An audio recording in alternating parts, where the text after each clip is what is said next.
আসসালামু আলাইকুম। কেমন আছেন আপনারা সবাই? আশা করছি সবাই অনেক বেশি ভালো আছেন। আপনাদের সবাইকে আবারও আমন্ত্রণ করছি সাদামাটা রান্নাঘর অ্যান্ড ব্লগসের আরেকটি নতুন ভিডিও দেখার জন্য। আজকে খুব সহজেই চিরুনি ছাড়া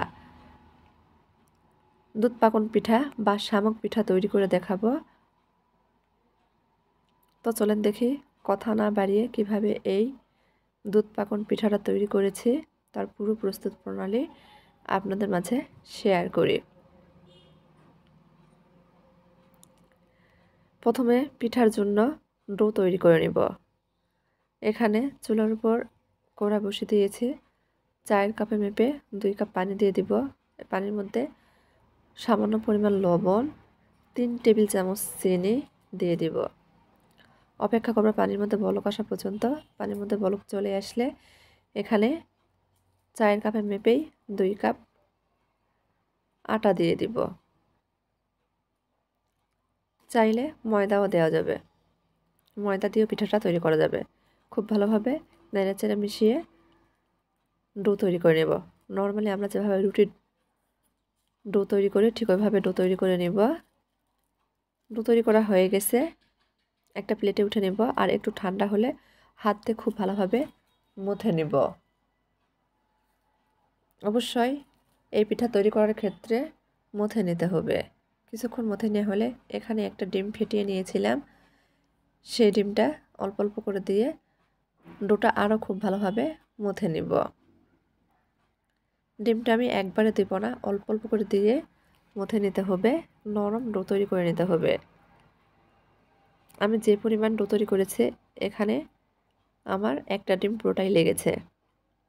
ডিমের সাইজ ছোট ছিল, সেই জন্য পুরো ডিমটাই লেগেছে। তো যাই হোক, মথে নেওয়ার পর দেখেন নরম হয়ে গেছে। এই পর্যায়ে এসে আমি হাতে অল্প একটু তেল নিয়ে আবারও খুব ভালোভাবে মথে নিচ্ছি, যাতে এই ডোটা আরও খুব ভালোভাবে নরম হয়ে যায়। কিছুক্ষণ মথার পর দেখা যাবে হাত আর লেগে যাচ্ছে না তেল দেওয়ার কারণে।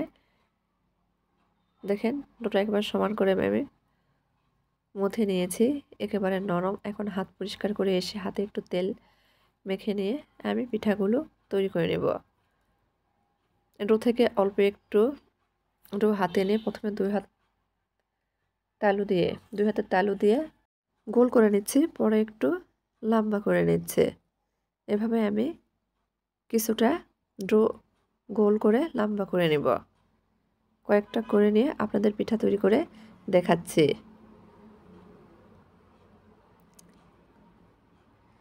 এখন একটা ছাঁকনির সাহায্যে আমি পিঠাগুলো তৈরি করে দেখাবো। সেজন্য এখানে একটা ছাঁকনি নিয়েছি। ছাঁকনিতে অল্প একটু তেল লাগিয়ে নেব, যাতে পিঠাগুলো তৈরি করার সময় ছাঁকনিতে লেগে না যায়।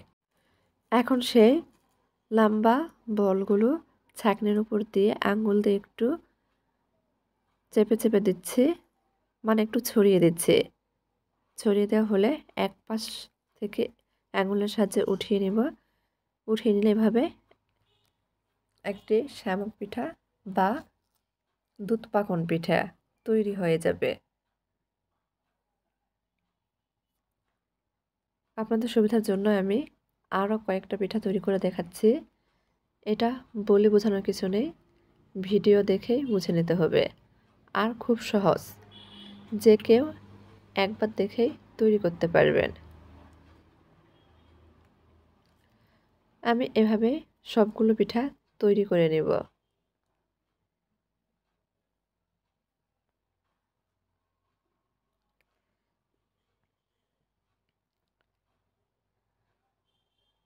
আমি সবগুলো পিঠা তৈরি করে নিয়েছি। দেখেন দেখতে কতটা সুন্দর হয়েছে। এখন পিঠাগুলো ভেজে নেব। পিঠাগুলো ডুবো তেলে ভাজতে হবে।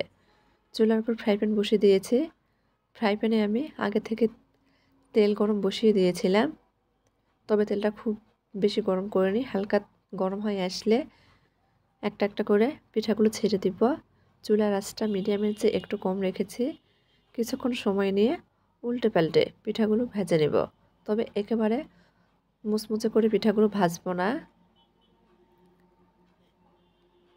পিঠাটা হালকা কালার চলে আসলে আমি উঠিয়ে নিচ্ছি। এভাবে সব পিঠা ভেজে নেব। চাইলে এভাবে পিঠাগুলো খাওয়া যাবে, যেহেতু আমরা ডো তৈরি করার সময় চিনি দিয়েছি। কিন্তু আমি পিঠাগুলো স্বাদ বাড়াতে দুধের শিরাই দেব। আবারও চুলার উপর কড়া বসিয়ে দিয়েছি। কড়াতে আমি এখানে হাফ লিটার দুধ দিয়ে দিয়েছি আর 3 থেকে 4 টেবিল চামচ মতো গুঁড়া দুধ দিয়ে দিব। 2টা এলাচ দিয়ে দিয়েছি, নেড়েচেড়ে মিশিয়ে নেব। এর মধ্যে দুধের মধ্যে বলক চলে আসছে। গুঁড়া দুধটা দেওয়ার কারণে দুধটা খুব তাড়াতাড়ি ঘন হয়ে যাবে, যার কারণে খুব বেশি সময় ধরে দুধটাকে জাল করতে হবে না। এখন আমি দুধের মধ্যে চায়ের কাপে মেপে হাফ কাপ চিনি দিয়ে দিব। আবার অপেক্ষা করব দুধের মধ্যে বলক চলে আসা পর্যন্ত। দুধের মধ্যে আবারও বলক চলে আসছে। চিনি দেওয়ার কারণে দুধটা আবারও পাতলা হয়ে গেছে। আরও কিছুক্ষণ সময় নিয়ে দুধটা জাল করে নেব। দুধটা আরও কিছুক্ষণ সময় নিয়ে জাল করে নিয়েছি। দুধটা ঘন হয়ে গেছে। এখন আগে থেকে ভেজে রাখা সেই পিঠাগুলো দিয়ে দিব। আমি মিনিট খানেক জাল করে নেব, মানে পিঠাগুলোর মধ্যে একটা বলক আসা পর্যন্ত জাল করে নেব। জাল করে নেওয়া হয়ে গেছে, চুলাটা বন্ধ করে দিয়েছি। এখন এই পিঠাগুলো আমি ঢাকনাতে ঢেকে আধা ঘন্টার জন্য রেস্টে রেখে দেব। এই যে আধা ঘন্টা পর আপনাদের পরিবেশন করে দেখাচ্ছি। দেখেন তো পিঠাগুলো কতটা লোভনীয় লাগছে। তো আমার আজকের এই দুধ পাকন পিঠা বা শামুক পিঠার ভিডিওটা আপনাদের একটু ভালো লাগলে দয়া করে চ্যানেলটি সাবস্ক্রাইব করবেন, লাইক কমেন্ট শেয়ার করে নিয়মিত চ্যানেলের পাশেই থাকবেন। আজকের মতো এই পর্যন্তই। সবাই ভালো থাকবেন। আল্লাহ হাফেজ।